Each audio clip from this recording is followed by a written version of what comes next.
J'ai rencontré Nadia dans le cadre de mon travail. Elle avait ce genre d'énergie qui attire naturellement. Un soir, elle m'a parlé d'un fantasme qu'elle avait depuis longtemps. Elle m'a dit qu'elle avait toujours rêvé d'avoir une relation à trois. Elle m'a alors expliqué que l'autre personne serait une femme qu'elle connaissait très bien. Au début, tout était fluide.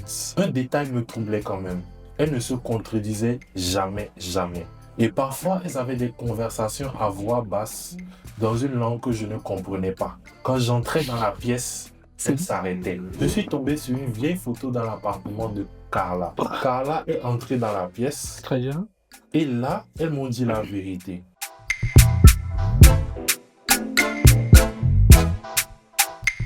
Remets du bissap dans mon verre. Salut à tous, j'espère que vous allez bien. C'est votre boy Chris, votre host de podcast préféré. J'espère que vous allez super bien. Ça fait vraiment très longtemps qu'on ne s'est pas retrouvé pour une nouvelle vidéo. Aujourd'hui, on est là avec non seulement une nouvelle vidéo, mais en plus de ça, un nouveau concept. Vous avez vu, le setup, il a un peu changé. On est toujours dans le même décor, mais on est dans un nouveau concept. Je vais vous expliquer très rapidement le concept tout à l'heure. Mais avant tout, j'aimerais vous remercier pour tout ce que vous avez fait pour l'épisode précédent, vos partages, vos likes, vos commentaires. Vraiment, c'était super. Je vais vous demander aussi d'être très respectueux durant cet épisode et dans les commentaires. Je vous interdis pas de commenter, mais soyez respectueux pour ce que vous allez entendre aujourd'hui. Avant de commencer et de vous expliquer c'est quoi le concept d'aujourd'hui, je vais laisser mon invité se présenter. Parce qu'aujourd'hui, je ne suis pas seul, je suis avec Genèse, un créateur de contenu très intéressant que vous devez aller suivre sur les réseaux, notamment sur TikTok. Mais je vais le laisser se présenter parce qu'il ne fait pas que ça. Genèse, bonsoir. Bonsoir Christopher. J'espère que tu vas bien. Ça va, tranquille, je suis là. En fait, je te suis depuis longtemps, c'est la première fois qu'on se rencontre. Exactement. Et on s'est déjà parlé pendant des lives et À tout. plusieurs reprises, oui. Et aujourd'hui, c'est la première fois que je te rencontre. Ça me fait plaisir que tu aies accepté.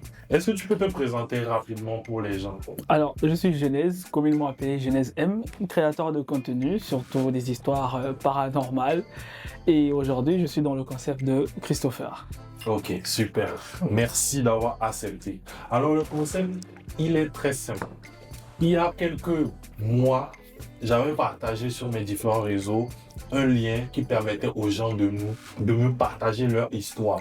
Peu importe le type d'histoire, ils pouvaient me partager une histoire qu'ils avaient vécue ou une histoire qu'ils avaient entendue, en tout cas une histoire réelle. Et il y a quelques personnes qui ont bien accepté de répondre à ce formulaire, que d'ailleurs je vais mettre en commentaire. Donc si vous avez des histoires, vous pouvez raconter. Et aujourd'hui, moi et mon invité, on va essayer on va vous raconter les histoires qu'on nous a envoyées. Et j'espère que les histoires vont vous plaire. Soyez encore une fois respectueux dans les commentaires. Je pars du principe que les histoires que m'ont envoyées, elles sont réelles. J'en ai juste sélectionné deux que je trouve vraiment très intéressantes. Et si le concept vous plaît, n'hésitez pas à le mettre en commentaire, mettez des likes, partagez la vidéo, comme ça, on va vous faire un deuxième épisode. Aussi, sachez une chose que j'ai oublié de dire, les noms que vous allez entendre ont été changés. Donc c'est anonyme, les noms que vous allez entendre ont été changés, donc n'essayez pas d'essayer de trouver ce qu'il a perçu. Les noms ont été changés. Ok, la première histoire. Histoire 1.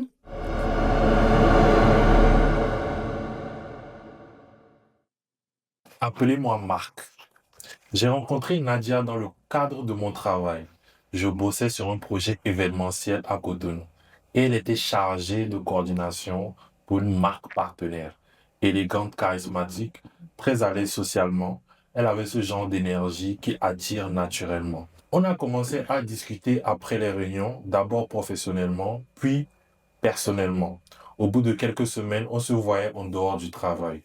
Un soir, elle m'a parlé d'un fantasme qu'elle avait depuis longtemps. Pas un fantasme sexuel au sens brut, plutôt une dynamique. Elle m'a dit qu'elle avait toujours rêvé d'avoir une relation à trois. Mais pas dans le cliché. Une vraie relation, équilibrée, stable, à trois. Au début, j'ai ri. Je pensais que c'était une blague. Elle m'a dit, je suis sérieuse et je ne suis pas bisexuelle.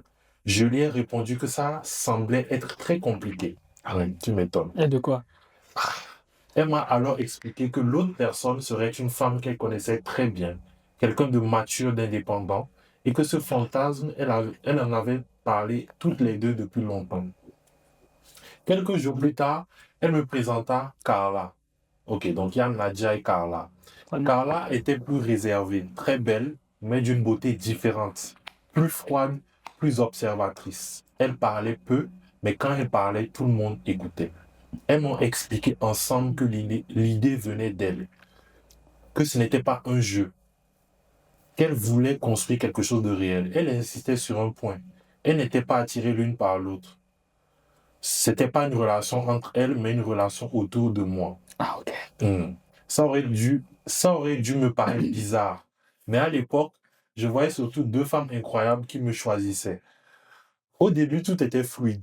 On sortait ensemble, on voyageait à Ouida, à Grand Popo. Bon, ça, c'est des villes au Bénin. Des villes, je crois, au Bénin. Bien sûr. Elles semblaient parfaitement synchronisées. Jamais de jalousie, jamais de tension. C'était presque trop harmonieux. Un détail me troublait quand même. Elles ne se contredisaient jamais, jamais. Comme si elles pensaient exactement la même chose. Et parfois, elles avaient des conversations à voix basse dans une langue que je ne comprenais pas. Quand j'entrais dans la pièce, elles s'arrêtaient. Ah ça? Attends, mais c'est louche ça. Déjà, c'est très louche. Poursuite. Déjà, c'est très louche. Un soir, après plusieurs mois, j'ai découvert quelque chose par hasard. Je suis tombé sur une vieille photo dans l'appartement de Carla. Une photo ancienne. On y voyait Carla, beaucoup plus jeune, et à côté d'elle, Attends, Carla, c'est qui? C'est la deuxième. C'est la deuxième. Oui. On y voyait Carla, beaucoup plus jeune, et à côté d'elle, une petite fille. La petite fille ressemblait exactement à Nadia. Ça devient de plus en plus louche. J'ai confronté Nadia le lendemain. Elle m'a regardé longtemps, puis elle a souri. Aïe. Ok. Carla est entrée dans la pièce. Très bien. Et là, elles m'ont dit la vérité. Elles étaient mère et fille. Oh là là, c'est pas possible. C'est pas possible. Voilà, c'est très très bien. En fait, Ah ça, ok, d'accord. J'ai cru qu'elle plaisantait, mais non. Carla avait eu Nadia très jeune. Elles avaient toujours été fusionnelles, trop fusionnelles. Je leur ai demandé, mais pourquoi elles m'avaient menti? Nadia m'a répondu, parce que si on te l'avait dit au début, tu serais parti. aïe, aïe. J'étais sous le choc. Mais malgré ça, je suis resté. Je ne sais pas pourquoi. Moi, je sais pourquoi. Il sortait avec la mère et la fille sans être au courant. Et il est quand même resté, malgré qu'il savait que c'était la mère et la fille. Donc, je ne sais pas. Toi, tu pourras sortir. Toi aujourd'hui, est-ce que tu pourrais sortir avec une femme et sa fille? Déjà, avec deux, c'est compliqué. Non, mais imagine, ok, imaginons dans le meilleur des mondes, ce n'est pas un problème de sortir avec deux femmes. Ouais. Dans le meilleur des mondes, c'est pas le problème de sortir avec deux femmes. Ouais. Les deux sont d'accord. Mais c'est la mère et la fille. Non, c'est pas possible. Genre, si tu veux sortir avec la fille te dit, ok, il n'y a pas de problème. Ouais, tranquille. Ma mère Ta obligatoire. mère aussi. Non, là, ça devient plus compliqué. En fait, ça devient louche. Mais toi, tu dis ça maintenant, mais est-ce que tu es sûr que si je te confronte à Le la truc, c'est que situation... si je ne savais pas, j'allais le faire. Tu vois, pour moi, en mode, on dit... Ok, maintenant. Ok, si tu ne savais pas, tu allais le faire. Mais imagine, tu es dans la situation et tu apprends ça. C'est la mère, la fille, tu fais quoi? Mais tu es déjà dedans. Je suis déjà dedans, mais forcément, je vais sortir. Parce que le truc, non, frère, c'est quand même louche au départ de savoir que tu sors avec la mère et la fille. Déjà, je ne sais pas si j'ai le même âge que la fille ou j'ai le même âge que la mère. Ah, c'est ça. En vrai, il n'a même pas donné d'âge. Voilà, c'est la question. Plus tard, mais bon, c'est vrai, j'y avais pas pensé.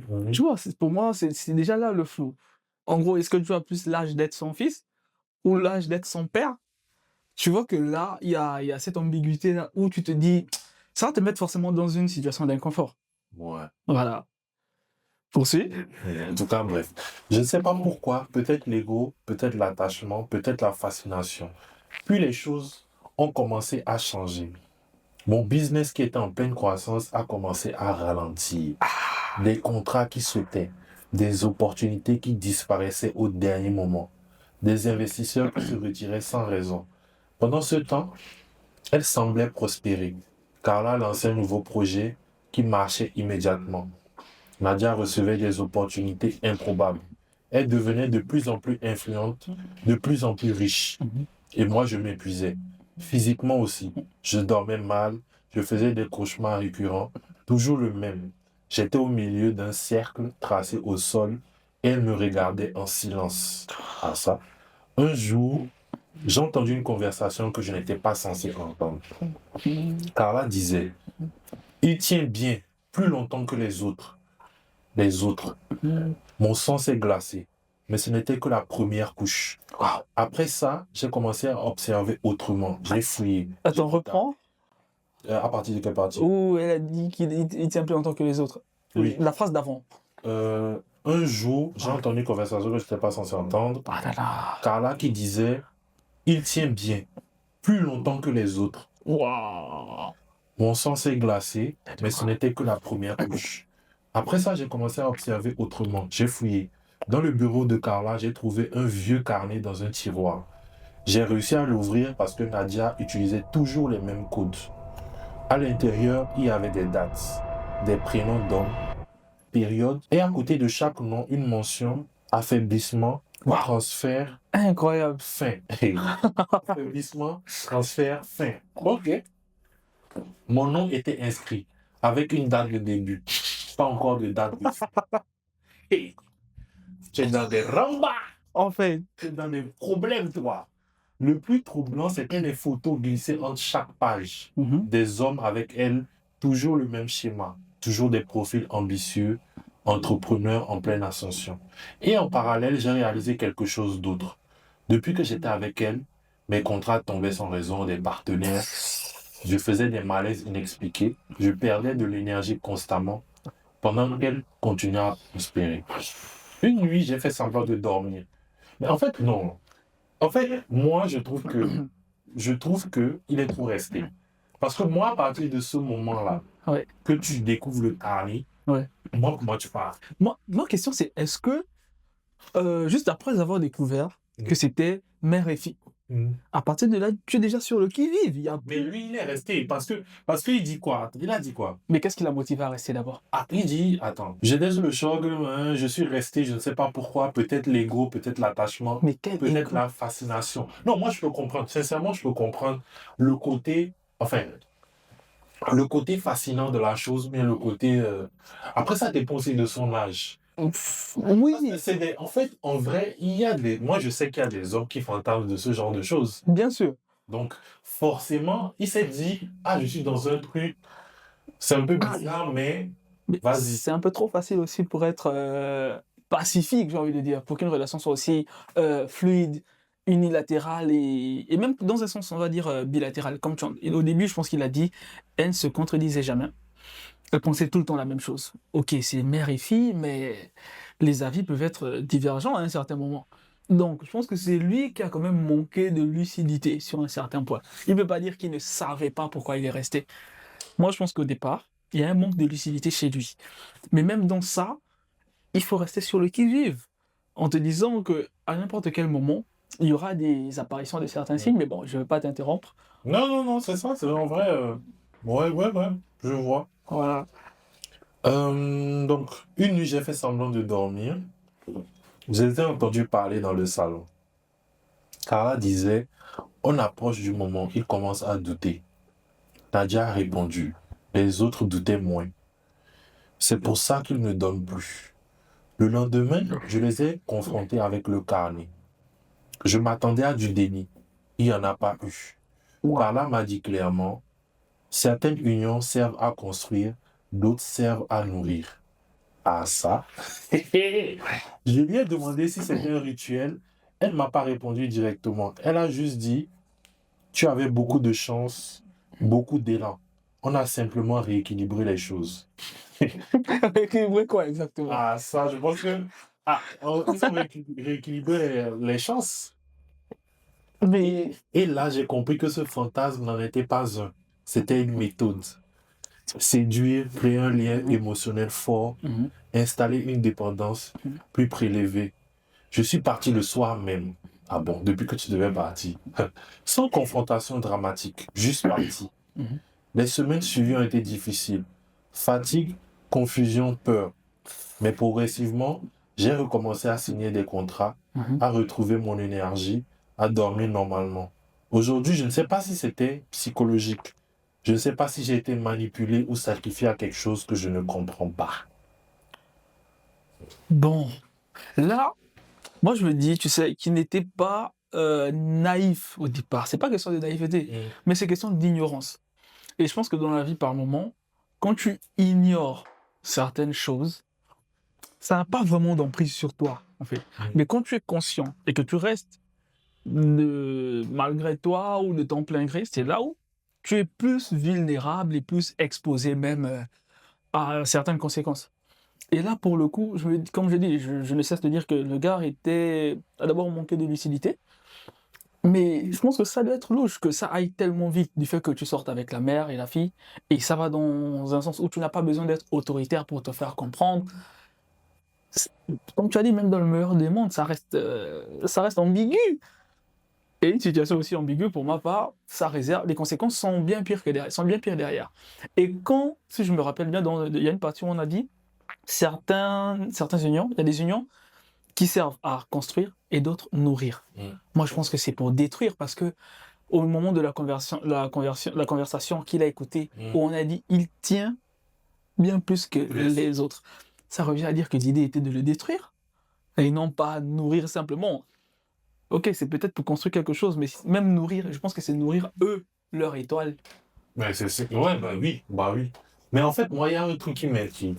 Dis-moi. Il y a un truc qui m'intrigue. On l'a laissé partir comme ça. Ça, c'est expliquer comment il est parti. Oui. Et en tout cas, quand tu regardes dans les films, généralement, ce genre de choses, on ne laisse pas partir la personne comme ça. Mais bref, enfin, je trouve que c'est quand même. Bon, il n'a pas trop expliqué. Oui. Il a dit, je suis juste parti, sans confrontation dramatique. Donc, elles l'ont laissé partir comme ça, tout en sachant que lui connaissait les secrets. Parce que ça aurait été quelqu'un d'autre. C'est vrai. Les autres ne connaissaient pas. Enfin, je pense que les autres ne connaissaient pas les secrets, parce que s'il y a leur nom dans le carnet, c'est que les autres n'ont pas connu le secret. Et si jusqu'à présent, ils continuent de le faire, c'est que personne ne les a dénoncés. Peut-être bien que les autres aussi n'ont pas survécu à l'expérience. Sûrement. Ouais. Mais du coup, c'est bizarre. C'est vrai, moi je suis d'accord avec toi par rapport à l'idée où tu dis, il est parti et rien ne lui est arrivé. Parce qu'en gros, il dit qu'il est parti, les quelques semaines qui ont suivi étaient difficiles, mais après, il a recommencé. La vie a repris son cours.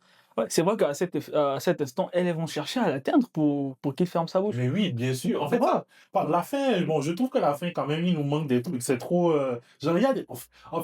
Non, après, tu sais, moi je me dis que lorsque la personne te raconte l'histoire, il y a forcément des trucs qui manquent, tu vois. Il y a des histoires qui manquent. Si. Et même toi-même en racontant, peut-être que ça permettra de favoriser un peu l'interaction en commentaire avec les autres.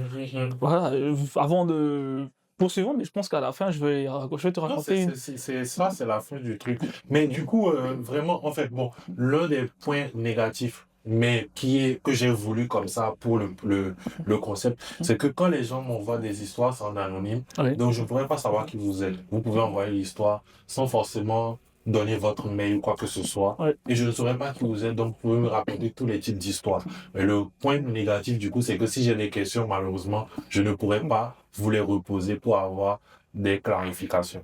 Mais bon, j'ai voulu ça comme ça parce que je voulais que les gens racontent tout, en fait. Et que moi, après, j'ai le droit de choisir. Parce que si les gens savent que je sais que c'est eux, il y a des choses qu'ils ne vont pas vouloir me dire, tu vois. C'est vrai.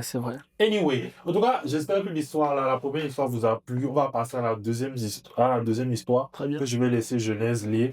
Et après, on va en débattre. Alors, l'histoire que je vais vous raconter, faites attention. Je vais essayer de la faire de manière assez courte aussi. Donc, j'avais un groupe de 4 potes quand on était au lycée. Dans ce groupe, j'avais un meilleur pote qu'on va appeler Teddy, on va dire. Appelons-le Teddy. Et dans le même groupe, Teddy avait aussi un ami d'enfance, donc son meilleur ami à lui aussi. Celui-ci, on va l'appeler Marc. On traînait tout le temps ensemble avec le 4e, que je vais appeler Visionnaire. Vous comprendrez pourquoi je l'appelais Visionnaire. Il faut savoir que Teddy et Marc traînaient tout le temps ensemble. Puis en terminale, ils sont devenus tous distants au point où Marc est parti au Togo au milieu de l'année pour terminer l'année là-bas. Visionnaire et moi, nous ne savions pas pourquoi Teddy ne voulait plus rien nous dire. Visionnaire, lui, disait souvent, mais pourquoi vous avez divorcé comme un couple? Question. En gros, pourquoi il y a cette dislocation entre vous? Teddy, lui, il ne voulait plus rien savoir de moi. Et Ah, ok, même Teddy s'est éloigné. Ok, donc voilà. ça, c'est les choses qui arrivent. Donc, ça veut dire que moi, j'étais resté avec Visionnaire. Ok. Et c'est comme ça que Visionnaire, un jour, il me pose la question en me disant, mais pourquoi vous avez divorcé comme Comme un couple. voilà. Parce que après, Teddy, lui qui était resté, parce que Visionnaire, il me posait la question à moi, il posait également la question À Teddy. à Teddy, voilà. Et donc, il dit, Teddy détestait souvent cette phrase. Ça le mettait hors de lui. Et donc, après le bac, nos chemins se sont séparés. Teddy est allé en France, Visionnaire est parti au Canada et moi au Maroc. Donc, chacun de nous est parti dans sa direction. En vrai, on ne parle pas assez de la fracture sociale qui se passe après le bac. Parce que Et soudain, tu vois. la manière dont chacun prend son chemin après le bac, Oui, on n'en parle pas assez. c'est vrai. On n'en parle pas assez parce que, genre, tu peux retrouver des gens qui, genre, c'était des meilleurs amis sur les bancs, Oui. mais à cause des études supérieures, chacun part dans un pays ou chacun part dans un truc, et au final, tu ne parles plus trop avec la personne, tu grandis, tu rencontres d'autres. C'est dingue, quoi. Moi, je me dis que on n'est pas Dieu, tu vois. On ne connaît pas l'avenir. On se dit peut-être que, ok, après le bac, moi, je suis aussi ici au Sénégal. Au Gabon, je pensais que j'allais me retrouver ici avec certains de mes amis. Mais on a qui sont restés, d'autres sont allés loin. Et aujourd'hui, on se parle un peu comme si on s'était rencontrés sur les réseaux, tu vois. C'est vrai. Après, je ne le prends pas toujours mal, c'est ça la question. Non, Comment? faut pas le prendre mal, mais c'est juste Voilà. quand même que je trouve qu'on n'en parle pas assez quand même. Parce que quand tu y réfléchis, Oui, c'est violent quand même. Le fait, violent. c'est surtout quand tu étais avec des gens très très proches Oui. et que tu revois les messages sur Messenger et tout, à l'époque de Facebook. Oui. Franchement, je sais pas, c'est bizarre. Mais bon, bref. C'est ça. Vas-y. Le problème, c'est que dans un groupe aussi, ils ne prennent pas. Ça veut dire que toi, tu es parti, moi, je suis parti ailleurs. Chacun est allé dans sa direction. Il y a forcément parmi nous deux un qui sera plus sensible et touché en se disant. Oui, c'est Voilà. vrai. C'est vrai. Il y a d'autres qui, eux, c'est pas grave, quoi. C'est Voilà. la vie, quoi. 10 ans, on était inséparables. Ouais. Et aujourd'hui, avec cette distance, même on ne s'écrit pas. Mais tu as tes occupations, j'ai mes Ouais, occupations. c'est vrai. Voilà. Et donc, Teddy, bon, moi, je vais au Maroc. Teddy en France. Ensuite, Visionnaire au Canada. Un jour, Teddy m'appelle pour prendre de mes nouvelles. Et là, ça me fait plaisir. Et on rajoute Visionnaire à l'appel, donc en conférence. À un moment donné de l'appel, on entend une voix féminine demander « Tu parles à qui ?» Et là, Teddy répond « Je parle avec mes potes d'enfance dont je t'ai parlé. Viens, je te les présente. » Arrivée devant la caméra, elle nous fait un coucou et elle dit « Salut Teddy, salut Severino. » On l'a saluée, elle était sympa et tout, vraiment très très bon délire. Pause. Severino, c'est encore qui? Aucune idée, on va découvrir dans l'histoire. Ok, vas-y. Parce qu'elle dit « Salut Teddy, salut Severino. » Mais vraiment très très bon délire et un peu trop même.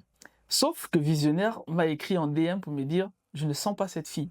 Elle est bizarre. » Moi, je lui ai répondu que je ne trouve pas, vu qu'elle est hyper sympa et elle comprend bien nos délires.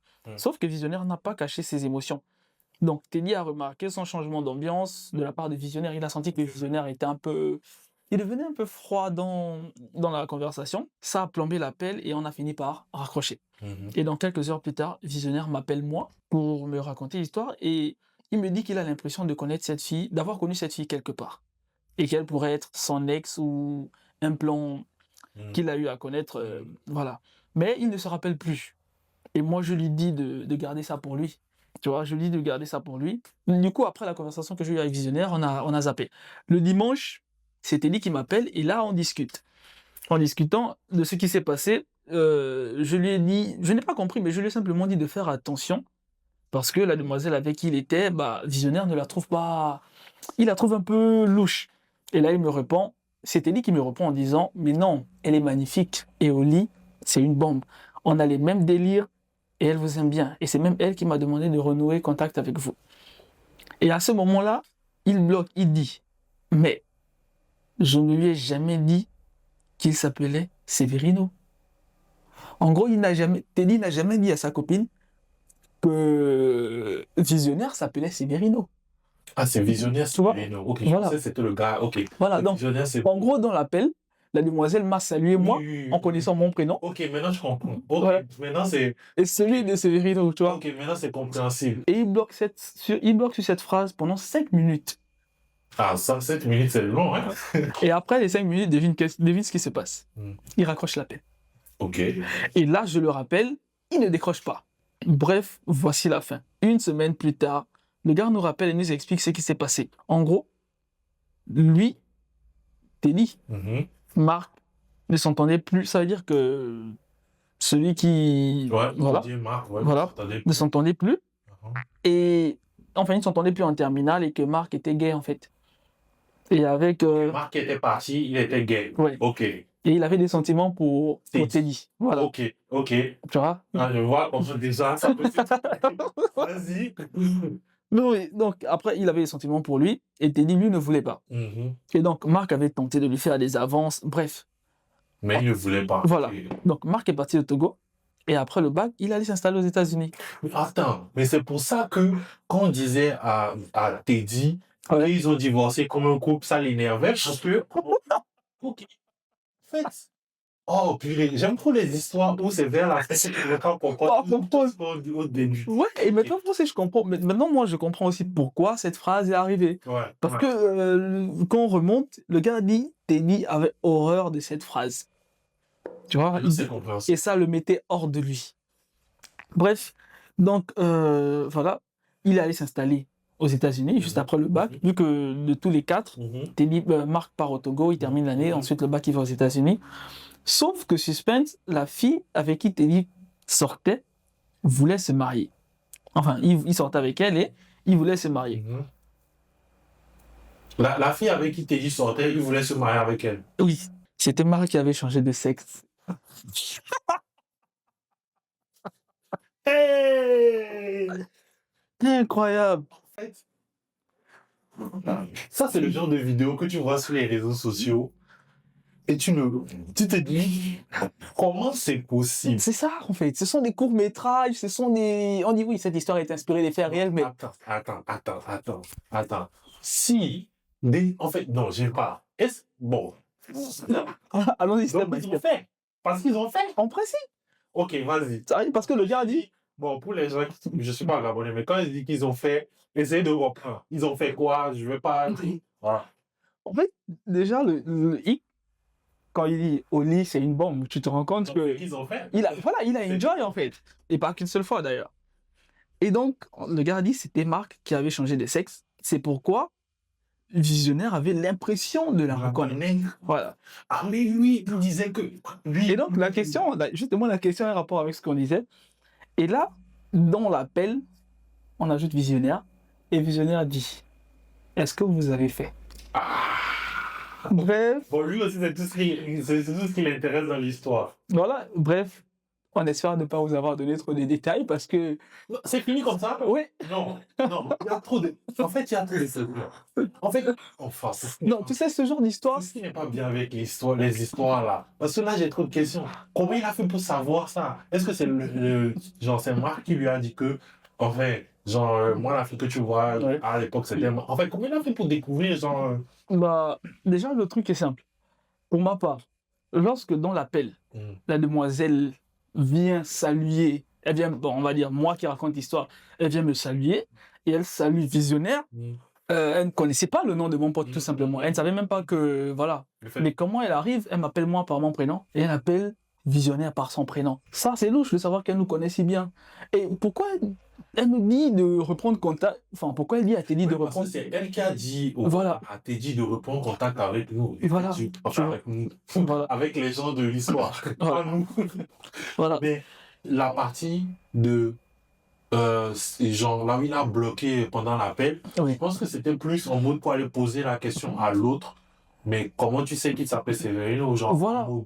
Et peut-être que c'est à partir de là, en discutant, que Marc a dû dire la vérité, que en fait, c'est moi Marc, quoi. C'est quand même là le déclic. Et c'est sûr qu'il lui a mis un coup de pression pour dire écoute, C'est louche que tu me demandes de reprendre contact avec mes amis. C'est louche que tu connaisses leur prénom. Je t'ai pas... Ah, mais attends, il n'a pas dit le nom de la fille, enfin de la fille, du gars. Oui, ouais. Ah, Tu peut-être vois? qu'il s'appelle Marcel ou bien je sais pas. Non, dans tous les cas, moi je suis sûr que Teddy ne savait pas au départ que c'était Non, Marc. Teddy ne savait pas. Voilà, Je pense parce qu'il que- ne savait pas. Parce que s'il ne voulait pas sortir avec Marc, parce que Marc était gay, Ouais. bah, ça veut dire que bah, s'il savait que c'était Marc, de toute façon, il n'allait pas accepter. Voilà. Donc je pense que il ne savait pas.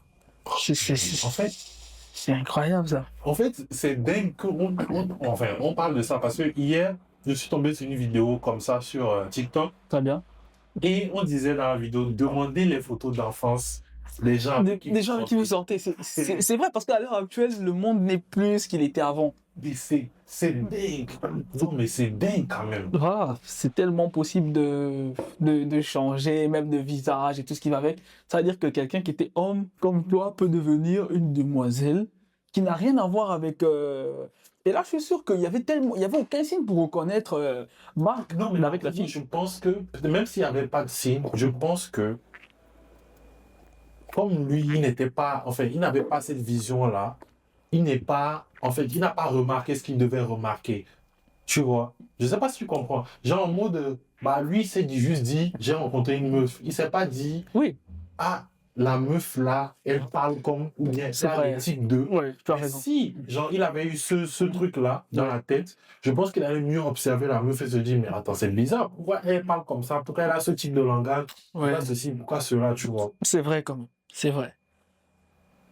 C'est vrai quand même que c'est louche. Mais du coup, ils ont rompu, ça veut dire. Bah, ils doivent clairement, parce que déjà, Et, en vraiment. elle peut devenir, enfin, elle peut tout changer pour devenir une femme, que ce soit les hormones et tout. Mais toi, dans ta tête, ouais. à toi, ça reste un homme. Tu vois, et toi, tout de suite, tu ne vois pas la demoiselle. Même si tu vois une demoiselle en face de toi, toi, tu te rappelles que c'est. Enfin, la vérité, c'est qu'aujourd'hui, c'est une femme. Mais la réalité, c'est que Janice était un homme. Et ça reste.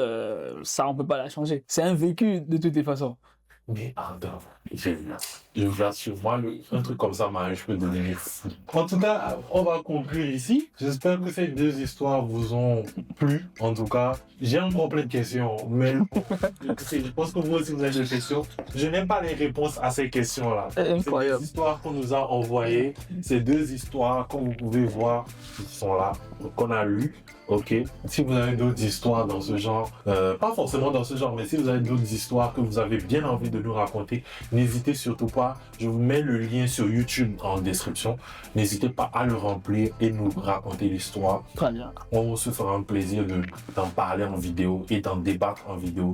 En tout cas, bref, j'espère que vous avez vraiment apprécié. N'hésitez pas à laisser un like, un commentaire. Ça va nous aider beaucoup. Et surtout, pour tous ceux qui regardent la vidéo sur YouTube, abonnez-vous. C'est le truc le plus important pour moi. Abonnez-vous. Je vous mets en description le lien de la vidéo dont parle Jeunesse. Je vous mets aussi son TikTok en description. Merci. Je vous mets le formulaire pour remplir, pour donner votre histoire en description. Encore une fois, restez respectueux dans les commentaires. On se revoit bientôt. Et d'ici là, prenez soin de vous. Peace.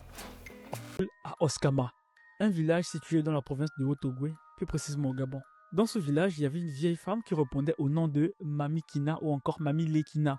Et la particularité de Mami Lekina, c'est que pour son âge, elle était mystérieusement belle. C'est-à-dire que malgré l'âge avancé, malgré les rides, franchement, Mami Lekina était une très belle femme. Enfin, belle vieille femme. Et les gens du village disaient souvent que ouais, cette femme, sa beauté n'est pas simple, elle a dû faire un pacte. Mais en fait, c'était des spéculations parce que sa beauté était vraiment extraordinaire. Quelque temps avant sa mort, Mami Lekina fait appel à sa petite fille. Elle répond au nom de Maya. Et donc Mami Lekina dit, Maya, viens. Lorsque Maya arrive, elle lui dit, Maya, lorsque je vais mourir, avant qu'on ne se débarrasse de mes effets, va dans mon panier et à l'intérieur, parmi les vêtements, tu trouveras une robe rouge. Cette robe, tu dois la porter le jour de mon enterrement et garde-la sur toi pendant 3 jours. Le 3e jour, enlève-la. Pas plus. Elle a simplement dit, d'accord Mami, Miyuri, pour dire en fait, d'accord Mami, j'ai compris. Peu de temps après, Mami Lekina décède. Et ce qui est étrange, c'est que Mami Lekina avait tant... Remets du bissap dans mon verre.